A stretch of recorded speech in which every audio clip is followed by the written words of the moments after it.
Hello, welcome or welcome back. Today we are doing another Neville Says, but I thought I would do it a little differently this time and play a little game where we choose the phrase together and I share the interpretation with you. So that's what we're doing today. Stick around. My name is Hedley Derenzie. I am a qualified life coach. I'm an author and I am super passionate about the amazing teachings of the law of assumption as originally taught by the great American mystic Neville Goddard. It is the stories that we tell that create our reality. So if you want to change any part of your reality, you have to start by changing the story first. And if you want to create the most amazing reality, then it's good to know how to tell the most amazing stories. And that is where these teachings can really help. And that is why I am here. I want to help you to tell the most amazing stories. And there are a number of different ways you can work with me. I have one-to-one coaching, I have email coaching, and I also have a free 21-day Set Yourself Up with the Ultimate Self-Concept course, which is the ultimate story we want to be telling. All of that is available in the, information is available in the comments box below or at my website, youaretheone.com.au.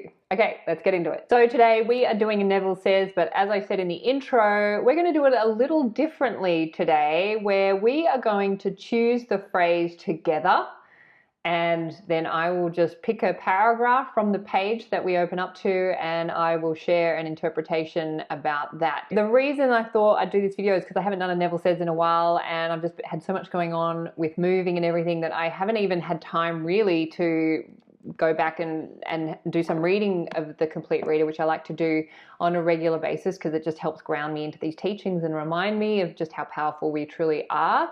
So I thought it was time for another Neville Says. So we are going to choose the paragraph or the phrase together, and the way we're going to do that is I am going to open a page randomly from the complete reader, which has all of Neville's books in it. I love this book. So we're going to pick a page, and then I'll just choose a paragraph from that page and share the interpretation. So what do we want Neville to share with us today? I have opened to the law and the promise, and I'm just going to pick a paragraph and read from it. And the paragraph is, by mentally falsifying the facts of life, man moves from passive reaction to active creation. This breaks the wheel of reoccurrence and builds a cumulatively enlarging future. If man does not always create in the full sense of the word, it is because he is not faithful to his vision, or else he thinks of what he wants rather than from his wish fulfilled. Thank you, Neville. Great paragraph. So let's have a look at what this means by mentally falsifying the facts of life. So the word false simply means unseen. It's not yet in the physical world. So when we talk about false assumptions, a false assumption doesn't mean it's wrong. It just means it hasn't yet solidified into a physical fact. So we actually need to falsify, mentally falsify, what does it say here? The facts of life. And what that actually means is falsify the events that we want to experience. And we do all of that in imagination. Remember, I've spoken about this many times before. A fact is simply an external event. That's all a fact means based on the original definition of the word.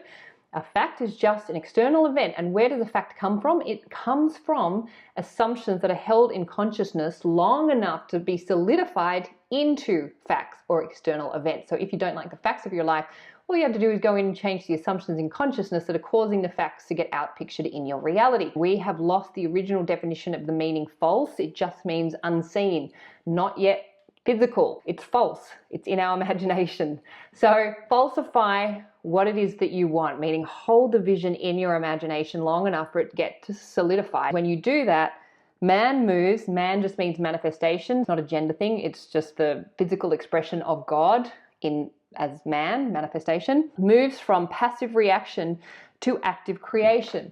So passive reaction means that you're just like letting reality inform consciousness. You're not actually actively creating anything. You're just letting the outside world determine what you focus on in consciousness. And then that continues to play out. And that's why you find yourself caught up in, like, what does he call it here?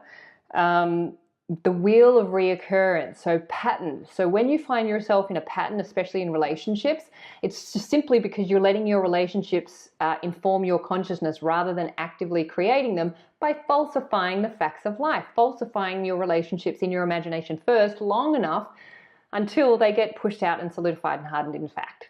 So otherwise, we're just like victims of reality. We're not actually creating anything. We're not doing anything. We're just like going round and round and round and round and round in circles, wondering what the hell is all of this about? Like, I can relate to that. I think I spent quite a bit of my life in that state of mind going, what is going on? Why do I keep creating the same shit over and over and over? Well, that's because I was being led by my 3D. I was letting my 3D inform my consciousness that that's the way things are. I was letting the facts of life dictate my consciousness and being like, oh wow, that's just the way things are, that's a bummer, and then just going around and round and round in circles until I realized that it's thanks to these teachings that actually I'm the cause of my reality based on the stories and the assumptions I'm holding in my consciousness. So if I want to change something, I go in, I change the stories, I change the assumptions, I falsify the facts of life mentally using my imagination. Your imagination is your superpower. Your consciousness is the cause. These earrings, I'm sorry. It's like they're really annoying me at the moment. Just put that down. So now, if man does not always create in full sense of the word, it's because he's not faithful to his vision. So if your manifestations haven't yet come about, that's because a very human thing called doubt, disbelief, thinking this isn't real, this isn't the way things are, this doesn't work.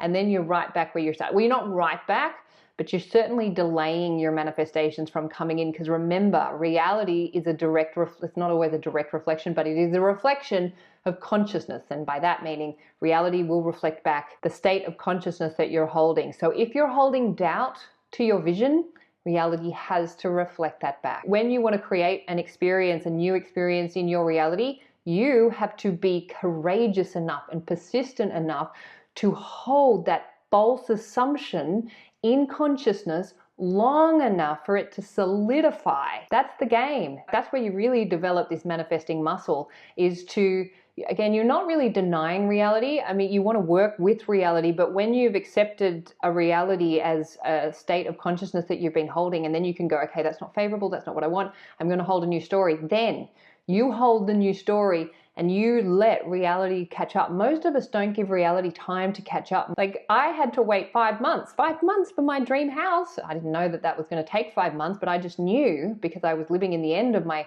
beautiful dream house. I was sleeping in that dream house, and it only took 5 months. That feels to me like a blink of an eye. It was so fast that by the time I got into my beautiful home here, I was just like, whoa, like it was this weird moment of like, oh my God, I'm here. Things can happen really fast. But then it's like when we're looking for it and being like, why isn't it here yet? That's because we're doubting, we're not trusting, we're not having faith in the work that we're doing in consciousness, in our imagination. So you really do have to hold the vision, hold the faith, and be persistent long enough for your imaginings to solidify and get pushed out and reflected back. Now, what else does he say? You have to think of what it is from the wish fulfilled, not of the wish fulfilled. And obviously Neville talks about that a lot. So anyway, that's pretty much it. That was fun. We'll do that again. I enjoy just picking a phrase at random. I think from this phrase you can really know that it's okay to spend more time in your imagination and make things up and falsify the facts of life. Have fun with that. Like, really falsify them.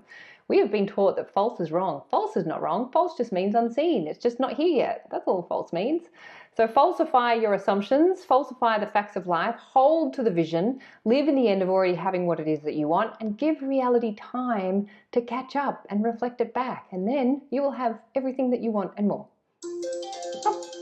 Thank you for listening.